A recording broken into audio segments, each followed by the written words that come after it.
De droogte kan de komende weken echt een probleem worden voor de bouwboeren. Er wordt op dit stuit geen delslag voor zijn die het wat beschutten kan voor de gewaaksen.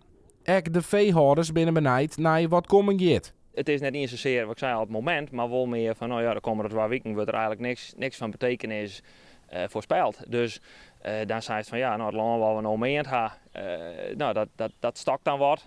Het land waar de koeien niet rennen, dat stokt ook. Haast in deze hoeken ook zitten we in een gozengebied waar de gozen dan dienst voortbennen. En dat is echt goed keeland. En nou ja, daar dit droegachtige waarhoe hennen, ja, dan komt er niks. Op proefboerderij de Kalmerwaard in Muntjesziel binnen er een aantal gewaaksen al echt ta aan Rijnwetter. We hebben uien staan en die moeten eigenlijk beregend worden. Want er vallen planten weg.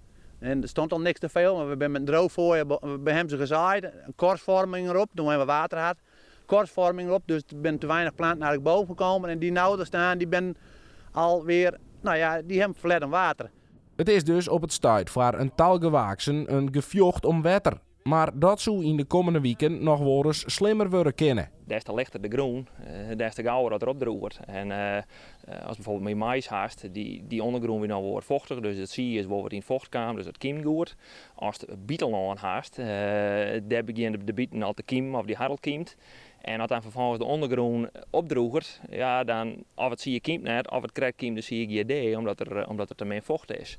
Maar het is met name wat nou inshit is, dat heeft vocht nodig. Het zij voor de kieming, het zij na de kieming. Uiteindelijk is en bloot de vraag wanneer het weer een dijrestig reinen zal. Bedrijfsleider Kramer bloot netjes tegen de waarversissing positief. We werken met de natuur en de natuur gaat zijn gang. En ja, oudere boeren zeggen allemaal tegen mij, Philip jongen, wend je niet zo op een droogte valt altijd mee. Water afvoeren hebben we veel meer problemen mee dan water toevoeren.